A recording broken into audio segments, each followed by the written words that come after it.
Nombreux aujourd'hui.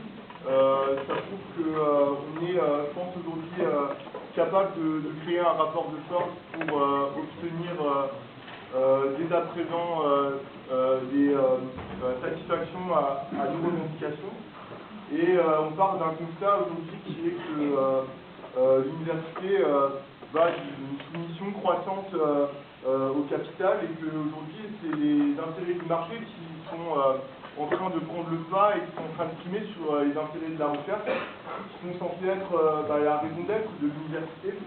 Alors j'aimerais commencer par une petite citation que j'ai trouvée sur Internet. Alors c'est une proposition qui est faite aux étudiants par un des principaux mécènes de l'UDS, qui est une entreprise qui s'appelle FM Logistique. Alors FM Logistique propose aux étudiants d'avoir l'opportunité de se confronter aux exigences d'un univers d'entreprise et de pouvoir réaliser des missions concrètes dans le cadre de leur cursus de formation.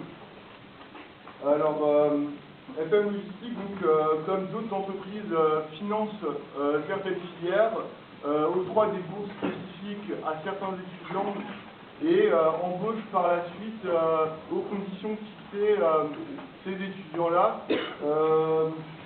dans ces entreprises-là. Voilà. Sauf qu'une des conséquences de la LRU, c'est que cette entreprise, non seulement elle finance, mais en plus elle siège au conseil d'administration. Elle siège au conseil d'administration entre Alain Bérez et Philippe Pierson. Et donc ça veut dire que c'est elle qui va valider le budget et surtout la répartition de l'argent entre les différents UFR. Et l'austérité, là, on se rend compte que c'est pas vraiment la démocratie. FM Logistique, c'est une entreprise locale, ou plutôt une multinationale, qui est présente sur plusieurs continents avec des filiales, qui fait du conditionnement, du transport, mais c'est surtout 1 milliard de chiffre d'affaires en 2013. Et c'est une entreprise, par ailleurs, qui est contrôlée par ses actionnaires, et c'est qui, par ailleurs, aussi licencie, fait des plans sociaux dans les salariés, par exemple, d'une usine en Moselle. Donc c'est une entreprise qui, comme la plupart des multinationales, pour exister, est soumise aux lois du marché et qui, par ailleurs, est réputée pour la dureté de ses politiques managériales et la rapacité de ses actionnaires. Ma question, c'est pourquoi cette entreprise est siège au conseil d'administration et surtout sur quels critères elle va juger nos filières.